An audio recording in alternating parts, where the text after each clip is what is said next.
অতিমাত্রায় mobile phone ব্যবহারে ক্ষতির দিকগুলো পূর্ণবয়স্ক মানুষের জন্য যতটা ভয়াবহ, শিশুদের জন্য তা আরো অনেক বেশি। শিশুরা 1 মিনিট কথা বললে মস্তিষ্কে যে কম্পন তৈরি হয় তা স্থির হতে সময় লাগে 2 ঘন্টা। তাই শিশুদের যতটা সম্ভব মোবাইল ফোন থেকে দূরে রাখা উচিত। মোবাইল ফোন ব্যবহারের নেতিবাচক দিকগুলো নিয়ে খান আলামিনের ধারাবাহিক রিপোর্টের তৃতীয় ও শেষ পর্ব। ছবি তুলেছেন আলাউদ্দিন আলী ও নিহা নন্দী। মার্কিন একটি গবেষণায় দেখা গেছে, যুক্তরাষ্ট্রে 11 বছরের শিশুদের প্রতি 100 জনে 70 জনই মোবাইল ফোন ব্যবহার করে। বাংলাদেশে এ নিয়ে তেমন কোনো গবেষণা না থাকলেও সংখ্যাটা নেহায়েত কম হবে না। বেশিরভাগ সময় শিশুরা খেলাচ্ছলেই ব্যবহার করে যোগাযোগের আধুনিক যন্ত্রটি। গেম খেলি, তারপর ফেসবুক চালাই, ইউটিউবে থাকি, মোবাইলে গেম খেলি, গান শুনি, অনেক কিছু করি। ফেসবুক চালাই, নেটওয়ার্কে যাই আর কি, গান নামাই। কিন্তু এর আড়ালে স্বাস্থ্যগত বা মানসিক দিক থেকে যে ভয়াবহ ক্ষতির শিকার হচ্ছে শিশুরা, সে সম্পর্কে কতটা সচেতন অভিভাবকরা? ক্ষতি কি তা আমি তো জানি না।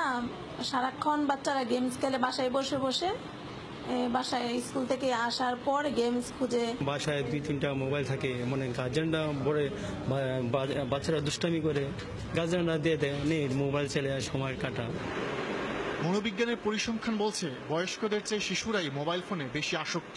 2-3 বছরেই যখন মোবাইল ফোনটা সে হ্যান্ডেল করতে দেখা যায় যে শিখে গেছে, যে কোনো ভাবেই হোক। বাচ্চাটা দেখে যে এটা টিপলে এটা হয়, ওটা টিপলে, ওদের কিউরিওসিটি বেশি ওরা কিন্তু টেপাটিপি করে। এটা দেখে কিন্তু বাবা মা কিন্তু প্রথম অবস্থায় কিন্তু খুশি হয় যে দেখো এতটুকুন বাচ্চা আমার, অথচ মোবাইল ফোন সে হ্যান্ডেল করা শিখে গেছে। এই যে বাবা মা খুশি হচ্ছে, হাসি দিচ্ছেন, এইগুলি কিন্তু ওই বাচ্চাদের কাছে একটা রিওয়ার্ড বা রিইনফোর্সমেন্ট হিসাবে কাজ করে। বয়স্কদের চেয়ে শিশুদের রোগ প্রতিরোধ ক্ষমতা কম, মস্তিষ্কের কোষও নরম। তাই মোবাইল ফোন থেকে বিকিরণ হওয়া রেডিয়েশনে মারাত্মক ক্ষতির শিকার হচ্ছে তারা। তড়িৎ চুম্বকীয় দূষণের কারণে মৃগীরোগ ও হাঁপানি সহ নানা রোগের ঝুঁকিতে কোমলমতি এসব শিশু। খুব স্বাভাবিক যে আপনি সেম অ্যামাউন্ট অফ রেডিয়েশন একটা শিশুর জন্য, তার আপনার সারফেস তো অনেক ছোট, তাই না? ফলে এটা আশঙ্কা করা হয় যে, এই যে বললাম যে এটা কিন্তু ভলিউমের উপর ডিপেন্ড করে, এই রেডিয়েশনটা কত ভলিউমের উপর পড়ছে। তাহলে শিশুদের ক্ষেত্রে সেম অ্যামাউন্ট অফ রেডিয়েশন অল্প ভলিউমে পড়ছে, ফলে স্বভাবতই আশঙ্কা করা যেতে পারে যে তাদের উপর প্রভাবটা বেশি পড়তে পারে।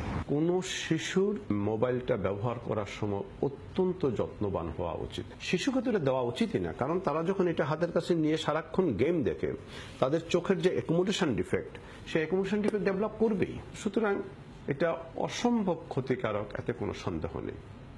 আমার কাছে ভয় হয় যে কখনো বলা হতে পারে যে মোবাইল ফোন সিগারেটের চেয়ে আরো বেশি বিষাক্ত। তাই আগামী প্রজন্মকে যতটা সম্ভব মোবাইল ফোন ব্যবহার থেকে বিরত রাখার পরামর্শ তাদের। পাশাপাশি পরামর্শ দিলেন শিশুদেরকে মোবাইল ফোন থেকে কমপক্ষে 5 ফুট দূরে রাখারও। খান আলামিন, RTV, ঢাকা।